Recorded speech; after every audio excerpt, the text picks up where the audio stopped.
칠대제 팬들 중에서 이 부분에서 오열 안 한 사람이 있을까요? 사랑하는 사람의 죽음을 계속해서 지켜봐야 하는 저주에 걸려버린 남자 멜리오다스. お前を救うことができねえんだ。大丈夫よメリオダス。 아, 칠대제는 진짜 명작입니다. だがその中で国を裏切り全聖騎士を敵に回した者たちがいた。人々は彼らを七つの大罪と呼んだ。 원나블의 뒤를 잇는 인기 IP 7개의 대제. 이름 그대로 7대 죄악을 상징하는 기사들인 7개의 대제가 주인공인 스토리입니다. 아, 그러면 주인공이 나쁜 쪽 아닌가요? 대체 왜 주인공이 7대 죄악인 건지, 왜 기사단이 행방불명됐는지 이 세계관이 궁금해질 수밖에 없는데요. メリオダス、それが俺の名前だ。 7개의 대제는 이렇게 흥미진진한 스토리로 시작하여 7대제 기사단과 10개 마신족의 싸움을 통해 왕국의 평화를 되찾기 위한 여정을 그리고 있습니다. 이 과정에서 대부분 누명을 쓰고 있었다는 게 드러나죠. 처음엔 평범해 보였던 캐릭터들도 나름의 활약과 비중을 보여주며 재밌고 신박한 스토리로 인기 있는 IP로 등극했는데요. 7개의 대제는 전세계 누적 판매 부수가 무려 5,500만 부에 달할 만큼 글로벌 시장에서 영향력 있는 IP로 꼽히기도 합니다. 워낙 전세계적으로 유명한 IP인 만큼 글로벌 게임 시장에서도 성공할 만한 IP였죠. 그래서 넷마블은 기회를 놓치지 않고 7개의 대제 IP를 극한으로 활용할 수 있는 오픈월드 RPG를 만들고자 했고, 그렇게 7개의 대제 오리진 개발을 시작하게 됩니다. 개발자의 인터뷰에 따르면 여러가지 JRPG를 참고했다고 하는데요. 7개의 대제 자체가 JRPG에 정말 잘 어울리는 IP이기도 하지만 시공간이 뒤틀린 브리타니아 대륙을 바로잡는 과정을 담은 오리지널 멀티버스 스토리를 다루며 7대제 다우면서도 오픈월드 게임에 최적화된 동선으로 게임을 만들게 되었다고 합니다. 7개의 대제 오리진의 의미도 7개의 대제보다 더 7개의 대제 같은 게임을 만들자는 의미에서 착안한 것이죠. 와, 미소녀 GTA 오픈월드에서 직접 차를 운전할 수 있다고? 빌딩 퀄리티가 정말 질입니다. 거의 스파이더맨급인데요? 아, 이건 근데 너무 다 똑같잖아. 솔직히 오픈월드라고 하면 드넓은 자연을 탐험하며 여러 동물과 상호작용하고 숲속 몬스터들과 싸우는 주인공의 모습을 가장 먼저 떠올리지 않나요? 도시 속에서 일어나는 어반 판타지 오픈월드도 좋지만 그래도 현실에서는 보기 어려운 압도적인 자연 풍경에서 즐기는 색다른 경험을 기대하시는 분들도 많을 겁니다. 7대제 오리진은 자연 속에서 이루어지는 모험을 기깔나게 말아주는데요. 끝없이 펼쳐진 나무와 반짝거리는 해변, 그 뒤로 보이는 높은 산, 다양한 생물이 모여있는 섬과 그 사이 우뚝 솟아있는 성 등 자연 속에 녹아있는 7대제 세계관이 잘 드러난 모습입니다. 게다가 사막이나 설산을 개발하여 원경을 강조할 예정이라고 밝혀 오픈월드에서 기대할 수 있는 색다르고 풍부한 경험이 되지 않을까 싶습니다. 깔끔한 툰 쉐이딩을 이용한 뛰어난 그래픽과 7대제 캐릭터들을 제대로 살린 모델링까지, 이런 서브컬처 게임에서는 캐릭터들의 머리카락 한 올 한 올 디테일보다는 얼마나 캐릭터의 개성을 잘 살렸는지가 중요한 포인트인데요. 제가 상상하던 트리스탄이 그대로 살아 움직이고 있습니다.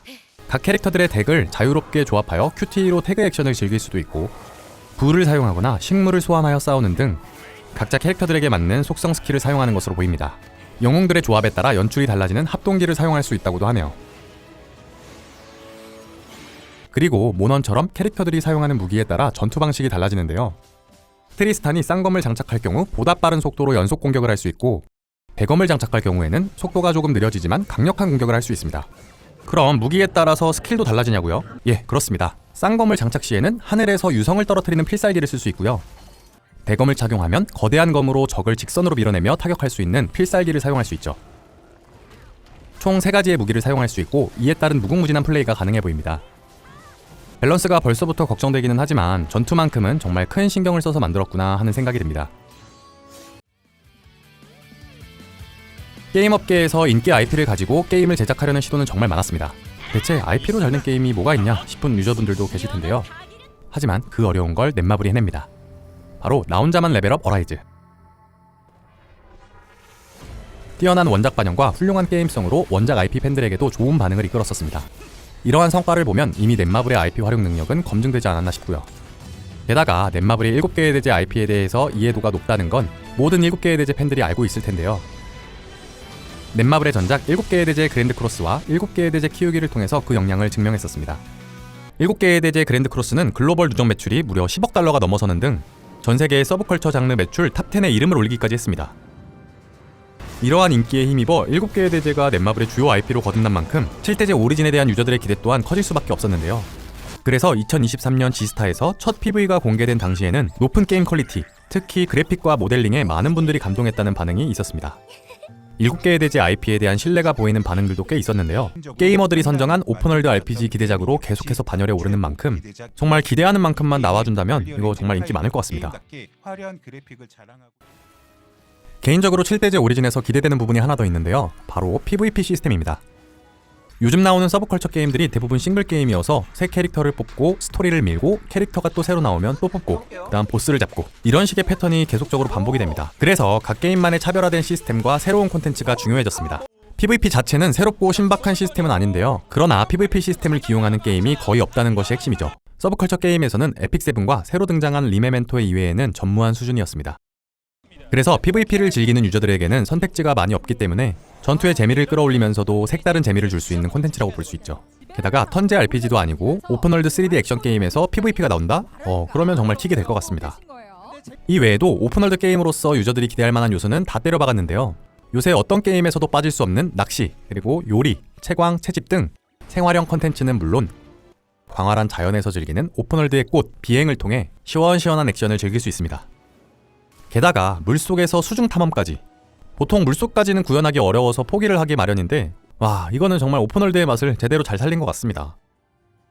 조금 신기했던 거는 부서져 있던 배를 능력을 사용해서 복구하는 모습이 PVE에서 공개됐었는데 트리스탄의 능력이 물체 이동이라고 공개된 만큼 유저가 유동적으로 사용할 수 있는 스킬이지 않을까 싶습니다.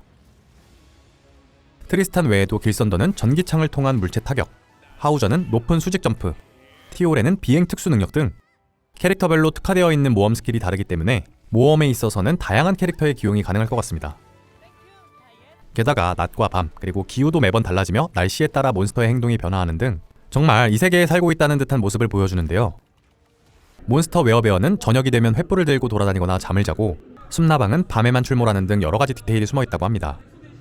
PV만으로도 이렇게 기대할 만한 요소가 많다니 정말 이대로만 갔으면 좋겠습니다.